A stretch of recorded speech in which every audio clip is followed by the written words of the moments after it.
Have you ever noticed how some people walk into a room and immediately start scanning for problems that aren't theirs? Not because anyone asked them to, not because they're being paid to, not because they're naturally anxious. They just do it automatically. Someone looks upset and they feel responsible.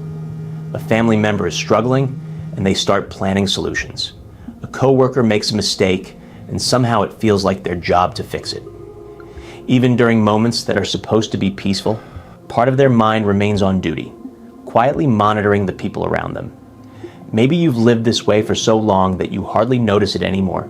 You answer the phone even when you're exhausted. You check in on people who rarely check in on you. You carry conversations that were never yours to carry. You spend hours worrying about situations that belong to someone else, and somehow it all feels normal. In fact, when you don't do it, something feels wrong. You tell yourself you're just being caring, responsible, thoughtful, the person everyone can count on. And maybe that's true, but there comes a point when responsibility starts expanding beyond its natural boundaries. It spreads into places where it was never supposed to go. One day, you're helping people. The next, you're carrying them. And most of the time, nobody notices the difference. The strange part is that this doesn't always feel like suffering. Sometimes it feels like purpose. Sometimes it feels like love. Sometimes it even feels like strength. Being the reliable one earns respect. It earns trust. It gives you a role, a place in the family, a place among friends, a place in the world. But there is a hidden cost, because when your mind becomes responsible for everyone, it slowly forgets how to be responsible for you. And that's where many people find themselves somewhere in their 40s, 50s, or 60s. Looking around at lives they've spent decades supporting and realizing they're exhausted in a way that sleep doesn't fix. Not because they're weak, not because they're selfish, but because they've been carrying emotional weight that was never meant to belong to them. The question isn't whether you care too much. The question is why your mind feels obligated to carry burdens that other people are allowed to put down. And once you see the answer, you may start looking at your entire life differently. A lot of people imagine this pattern shows up in dramatic situations: a family crisis, a serious illness, a major emergency. But that's usually not where it lives. It lives in ordinary Tuesday afternoons. It shows up when your phone vibrates and your mood changes before you've even read the message. It shows up when someone says, "Can I talk to you for a minute?" And part of you immediately prepares to carry whatever they're about to hand you. It shows up when a grown adult makes a decision, faces the consequences of that decision, and somehow you end up feeling more stressed about it than they do. Most people who carry this burden don't think of themselves as burdened. They think of themselves as dependable. They're the ones who remember appointments, the ones who check whether everyone got home safely, the ones who make sure family gatherings happen, the ones who notice tension in a room before anyone says a word. They anticipate problems, prevent conflicts, smooth rough edges, fill emotional gaps that other people don't even realize exist. From the outside, it often looks admirable, and that's part of what makes it so difficult to recognize. Because the behavior itself isn't the problem. Caring isn't the problem. Responsibility isn't the problem. The problem begins when your nervous system stops distinguishing between what belongs to you and what belongs to someone else. Imagine carrying a backpack. At first, it's filled with your own responsibilities, your health, your finances, your decisions, your relationships, the normal weight of being an adult. Then little by little, more things get added. Your brother's marriage, your daughter's choices, your friend's financial mistakes, your coworker's stress, your parents' emotions, your neighbor's problems. None of these things arrive all at once. They accumulate slowly, quietly, over years. And because you're strong enough to carry them, nobody notices the extra weight, including you. What often surprises people is how much mental energy gets consumed by problems they have absolutely no control over. You're sitting at dinner, thinking about someone else's future. You're lying in bed, trying to solve situations that aren't yours to solve. You're driving to work, replaying conversations that happened days ago because you're worried someone might be upset. Your body is physically present, but your mind is constantly traveling into other people's lives. Eventually, something strange begins to happen. You become so focused on managing everyone else's experience that you lose touch with your own. You know what your children need. You know what your spouse needs. You know what your coworkers need. You know what your friends need. But if someone asks what you need, the answer doesn't come nearly as quickly, and not because you don't have needs, because you've become accustomed to placing them at the end of the line. For many people, this becomes so normal that they mistake exhaustion for adulthood. They assume everybody feels this way. Everybody worries this much. Everybody carries this much. Everybody lies awake trying to hold the world together, but they don't. And the fact that you do may reveal something important about the role you've been playing for much longer than you realize. Because this pattern rarely starts in adulthood. Most of the time, it started years before you ever noticed it. If you've spent most of your life being the responsible one, you've probably heard the same words over and over again. You're so strong. I don't know what we'd do without you. You're the one who always keeps everything together. At first, those words feel good. They feel like appreciation, recognition, proof that what you're doing matters. But there's a side of this that almost nobody talks about. The stronger people believe you are, the less permission they give you to struggle. Not because they're cruel, because they become accustomed to your strength. Over time, people start bringing their worries to you, their frustrations, their fears, their problems. And little by little, you become the emotional shock absorber for everyone around you. You listen, you help, you advise, you support. And after years of doing it, something subtle begins to happen. You stop asking yourself whether you have the energy. You only ask whether someone needs you. That's a dangerous shift, because the human mind is remarkably adaptable. It can normalize almost anything if it happens long enough. It can normalize stress. It can normalize exhaustion. It can normalize carrying emotional loads that were never yours to begin with. Many people reach middle age without realizing how tired they actually are. Not physically, emotionally, mentally, spiritually, in the deepest human sense of the word. The fatigue becomes so familiar that it stops feeling like fatigue. It simply becomes life. You wake up already thinking, already planning, already anticipating, already preparing for conversations that haven't happened yet. Even moments of rest are rarely restful. You're watching television, but part of your mind is somewhere else. You're sitting on vacation, but your thoughts are still managing problems back home. You're lying in bed, but your brain is conducting meetings nobody asked it to conduct. The body sits still. The mind keeps working. And because this pattern has been running for years, you may not even notice it anymore. You may simply call yourself a worrier, or a caretaker, or a responsible person.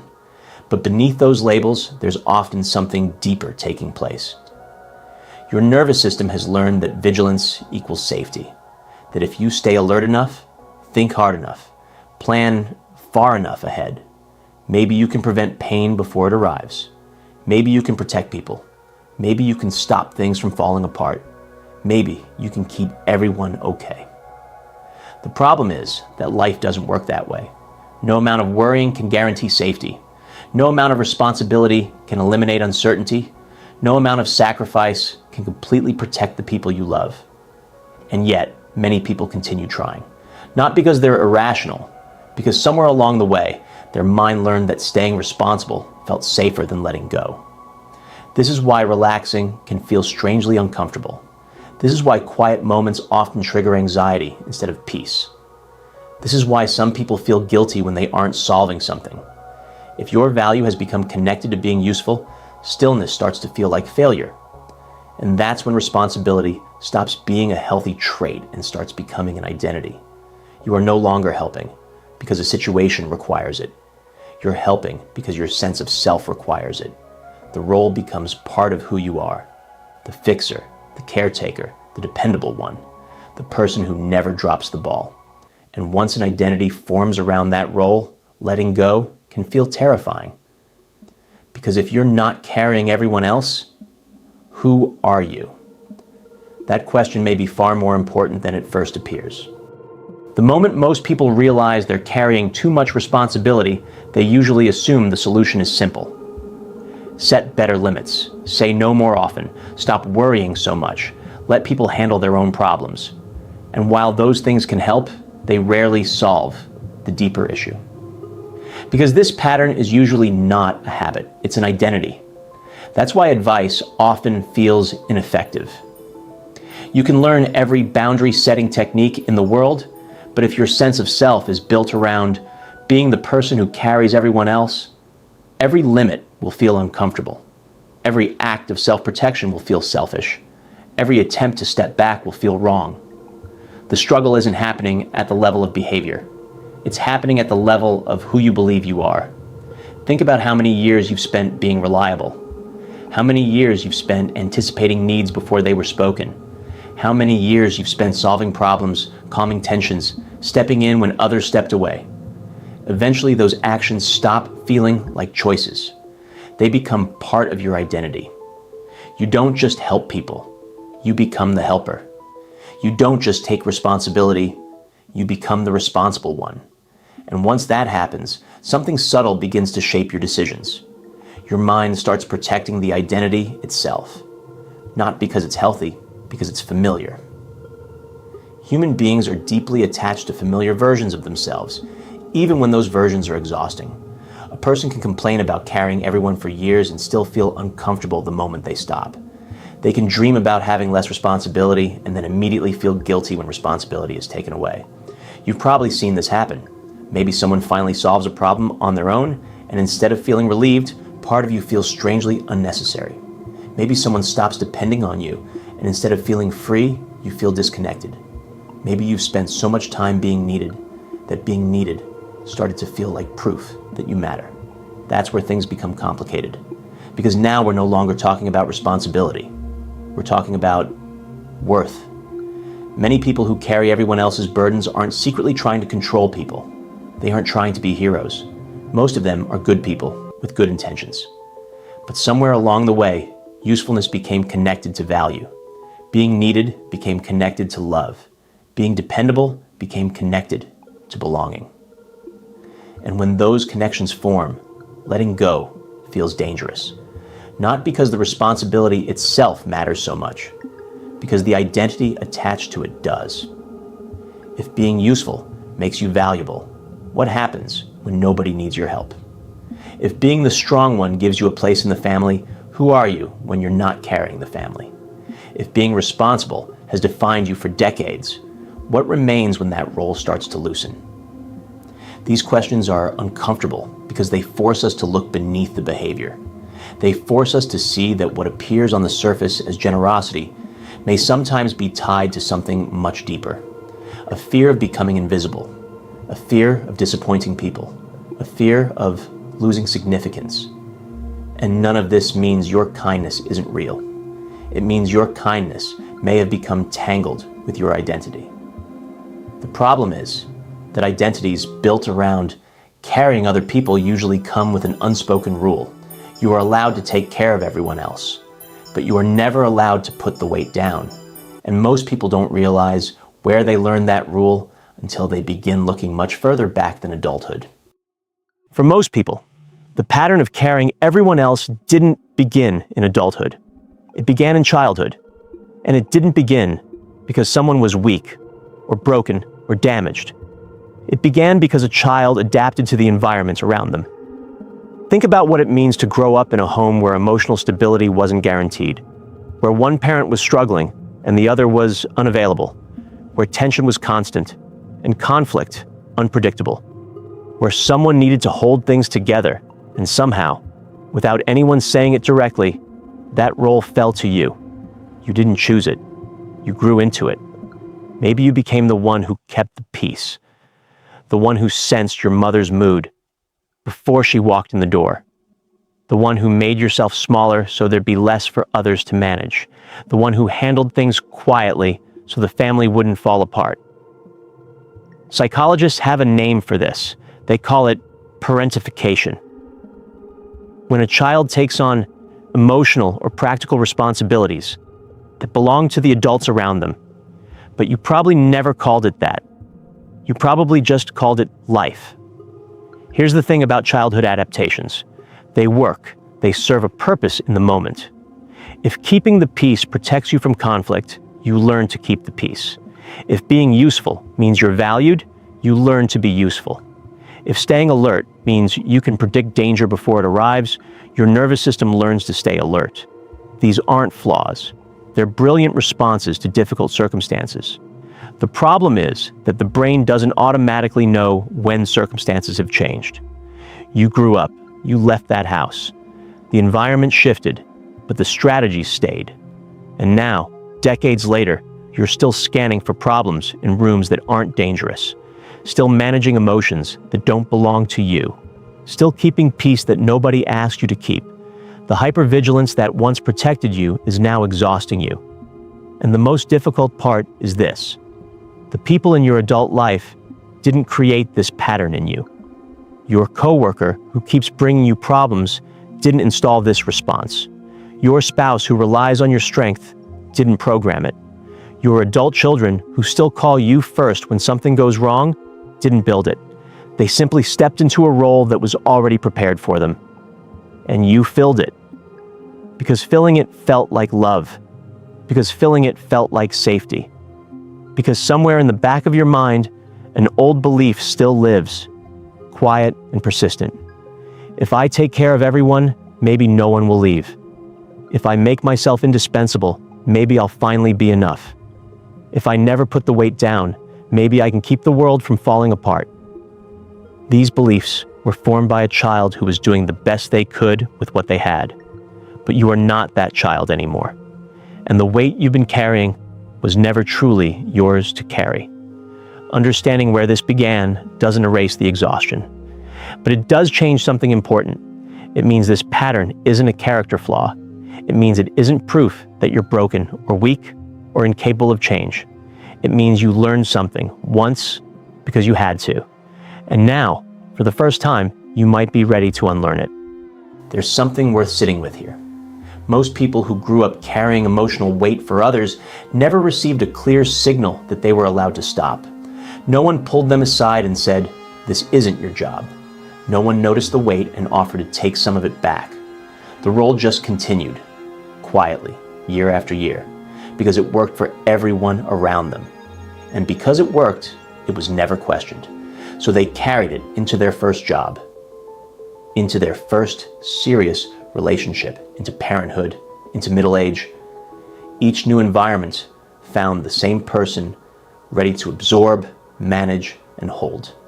And each time, the pattern was reinforced, not through cruelty, through familiarity, through the simple fact that when you've always been the one who holds things together, the world around you quietly arranges itself to need exactly that from you. The hardest part of recognizing this isn't the recognition itself, it's what comes after. Because once you see the pattern clearly, you also see how much of your life has been shaped by something you never consciously chose. And that can bring up grief. A quiet, unexpected grief for the version of yourself that never got to just exist without being needed. That never got to be uncertain without someone leaning on that uncertainty. That never got to rest without the world calling it irresponsible. That grief is real. And it deserves to be acknowledged before anything else. There's a moment that most people who carry too much responsibility eventually reach. It doesn't announce itself dramatically. It doesn't arrive in a crisis or a breakdown. It arrives quietly, usually in the middle of something ordinary. You're in the middle of a conversation, helping someone with their problem, and a part of you notices that you're tired. Not just physically tired, tired of thinking about it, tired of caring, tired of carrying. And for a split second, you feel something you didn't expect. Resentment, not hatred, not anger. Just a quiet, exhausted resentment. The kind that whispers, "I've been doing this for years, and I'm not sure anyone even sees it." And then, almost immediately, you feel guilty for feeling it. Because this is what makes the pattern so difficult to break. The moment you acknowledge your own exhaustion, the voice in the back of your mind says, What kind of person resents the people they love? What kind of person gets tired of caring? And so you push it down. You keep going. You call yourself selfish for even noticing. But resentment isn't a character flaw. It's a signal. It tells you that something has been given without being replenished, that a line was crossed before you knew it existed, that you've been operating outside your limits for so long that your body is starting to send warnings. Ignoring that signal doesn't make it go away. It makes it louder. Over time, unacknowledged resentment changes the texture of your relationships. You start helping, but hoping no one takes you up on it. You start saying yes while internally calculating the cost. You start being present physically, but absent emotionally, because the part of you that used to give freely has grown very quiet. People around you may notice something shifted, even if they can't name it. They may call you cold, or distant, or less available. They may push harder for your attention, which only adds to the weight. There's something that researchers in psychology call compassion fatigue. It describes what happens to people who give so much emotional support for so long that their capacity for empathy becomes depleted. It was originally studied in caregivers, therapists, first responders, people whose jobs required them to absorb other people's pain daily. But you don't have to be a professional caregiver to experience it. You just have to have spent years being the person everyone comes to. And here's what makes it particularly hard to recognize in yourself. You don't stop caring all at once. You care, then you're tired. You care again, then you're tired again. Until one day you realize the caring requires effort that it never used to require. Not because you became a worse person, because you became a depleted one. Understanding this doesn't mean you stop helping. It doesn't mean you become someone who walks away from the people who need them. It means you begin to understand that you cannot pour from an empty vessel. That taking care of yourself isn't betrayal. That resting is not abandoning anyone. That the person you've been trying to save most urgently may actually be yourself. There's a detail most people miss when they first encounter the idea of compassion fatigue. They assume it only applies to the dramatic moments, the late-night phone calls, the family emergencies, the friend in crisis.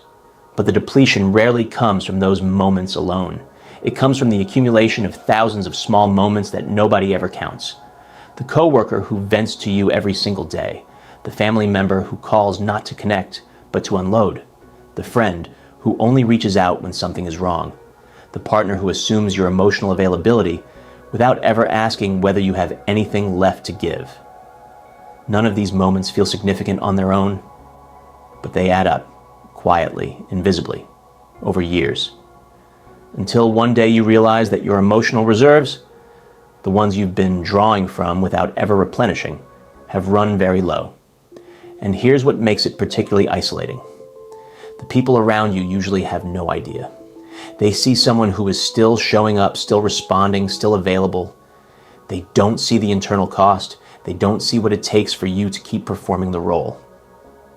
And because you've been so consistent for so long, they have no reason to imagine anything has changed. So they keep coming. And you keep giving. And the distance between who you appear to be and how you actually feel keeps growing. Most people, when they first try to step back from carrying everyone, expect relief. They imagine that finally saying no, finally protecting their time, finally stopping the cycle will feel like freedom. And sometimes it does. But more often, the first thing they feel is guilt. A deep, familiar guilt that shows up the moment they stop being useful and asks, "Who do you think you are?" That guilt is not evidence that you're doing something wrong. It's evidence of how long you've been doing something that felt like the only option. When a behavior has been your primary way of feeling safe, valued, and connected for decades, stopping it doesn't feel like growth. It feels like loss. And the mind responds to that feeling exactly the way it responds to any threat. It sends you back. This is why willpower alone never works for this kind of change. You can decide 100 times to stop overfunctioning, and 100 times the old pull will return. Not because you're weak, because the pattern isn't stored in your decisions. It's stored in your nervous system. It lives in the part of you that learned, long ago, that staying responsible meant staying safe. And that part doesn't respond to logic. It responds to repetition, to patience, and to something most people in this pattern rarely give themselves: compassion. The shift that actually changes things isn't dramatic. It doesn't happen in a single conversation or a single decision. It happens in small moments that most people never notice. The moment you let someone sit with a problem instead of immediately solving it for them. The moment you feel the pull to fix something and pause long enough to ask whether it's actually yours to fix. The moment you say, "I trust you to handle this," instead of "let me take care of it." These moments feel almost invisible, but they accumulate, and over time they begin to reshape the story you tell about who you are. Because that's ultimately what this is about. Not behavior, not habits, not time management or communication skills. It's about the story. The one that says your presence is only valuable when it comes with a solution. The one that says love means sacrifice. The one that says if you stop caring, everything falls. That story was written a long time ago by someone who needed it to be true in order to survive. But survival stories don't always make good life stories. And at some point, the most important thing you can do is sit down with that old story and ask honestly, is this still true? Or have I just never stopped to question it? There's something that happens when you begin to loosen the grip, even slightly. The people around you start to reveal themselves in ways they couldn't before. Some rise to meet the moment. They handle things you always assumed they couldn't. They find resources inside themselves that were always there but never needed, because you were always faster. Watching that happen for the first time is one of the quieter, more profound experiences available to someone who has spent years over-functioning. It doesn't feel like abandonment. It feels like finally seeing what people are actually capable of when given the chance. Others, though, will push back. Not always consciously. They may become needier or more demanding or quietly resentful in ways they can't articulate. And when that happens, the old guilt will return right on schedule, whispering that you've done something wrong, that you've become selfish, that the discomfort you're witnessing is proof that you should go back to carrying everything. But that discomfort isn't proof that you were right to carry it all. It's proof of how long the imbalance has been in place. Discomfort is what change feels like from the inside, in everyone. What you're really learning, slowly and imperfectly, is that love and responsibility are not the same thing. That you can be deeply present for someone without being responsible for their emotional state. That you can care about someone's struggle without owning it.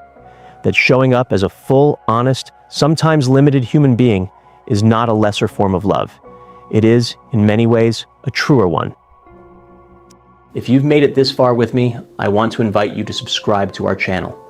Every week we go deeper into the patterns that shape who you are and why changing them is harder than anyone tells you. Hit the subscribe button and come back. This is the kind of conversation that gets richer the longer you stay. And before I go any further, I want to ask you something. Of all the relationships in your life, which one makes you feel most responsible for the other person's peace? Not their happiness in general, their peace. That specific, quiet weight of feeling, like if you're not managing things, something in them will come undone. Sit with that for a second. Because what comes up when you ask that question honestly is usually where the deepest work begins. Now, everything we've explored so far has been building toward this. The recognition, the origin, the exhaustion, the identity. But understanding a pattern and actually living differently inside of it are two separate things. And most people get stuck right here. They understand everything. They can explain it clearly. They can even feel it as they explain it. And then they go home and do the same thing they've always done. Because insight alone doesn't change behavior. What changes behavior is the slow, patient work of building a new relationship with yourself. Not a dramatic reinvention, not a sudden transformation, just a gradual, honest reorientation towards your own needs, your own limits, your own life. And that begins with one question you may have spent decades avoiding. What do I actually need right now? Not what does everyone else need. Not what would keep the peace. Not what would make me useful. What do I need? For many people, that question feels almost forbidden, selfish, indulgent. Like asking it means you've stopped caring about the people around you. But the opposite is true. When you know what you need and you begin to honor it, even imperfectly, you stop giving from depletion. You stop helping from obligation. You stop being present in body while absent in spirit. You begin to show up as someone real, someone with limits, someone with needs, someone human. And that version of you, the one that isn't performing strength, is often the version people around you have been waiting for without knowing it. There's a question that lives underneath everything we've talked about today. Not the question of how to stop caring, not the question of how to say no, or how to protect your energy, or how to manage your time better. The question is quieter than that. It asks, who were you before you learned that your worth depended on what you could carry for other people? Most people, when they sit with that question long enough, find themselves somewhere unexpected. They find a version of themselves that is unfamiliar, softer, less armored, a version that existed before the world taught them that rest was dangerous, that vulnerability was weakness, that being needed was the closest thing available to being loved. That version didn't disappear. It's still there. It's been waiting underneath, the weight of every problem you solved that wasn't yours. Every late night you spent worrying about someone else's life. Every time you swallowed your own needs so someone else's could surface. You can come back to that person, not by abandoning everyone who loves you, not by becoming hard or distant or unavailable, but by recognizing that the love you give doesn't have to come from sacrifice, that you can be present without being responsible for how everyone feels, that you can care deeply without carrying everything, that you are allowed to exist in a room without scanning it for problems. That rest is not a reward you earn when everyone else is okay. Rest is something you deserve simply because you are here. The people in your life who truly love you, the ones worth keeping, they don't need you to carry them. They need you to be real, present, honest, sometimes tired, sometimes uncertain, sometimes unsure of the right answer. They need you, not the role. And the strange, beautiful thing about letting the role loosen is that it doesn't create distance. It creates intimacy. Because for the first time, people stop relating to a function and start relating to a person. So here's where we land. Not with a list of things to do, not with a system to follow or a method to apply, but with something quieter than that. A permission you may have been waiting for without realizing it. You are allowed to put some of this down. Not all of it. Not forever. Not in a way that abandons the people you love or erases who you've been, but enough to feel what it's like when your life belongs a little more to you. Enough to discover that the world doesn't collapse when you stop holding it together. Enough to remember that you are not just a role, you are a person. And that person has been waiting a long time for you to come back to them. The pattern we've talked about today didn't form overnight.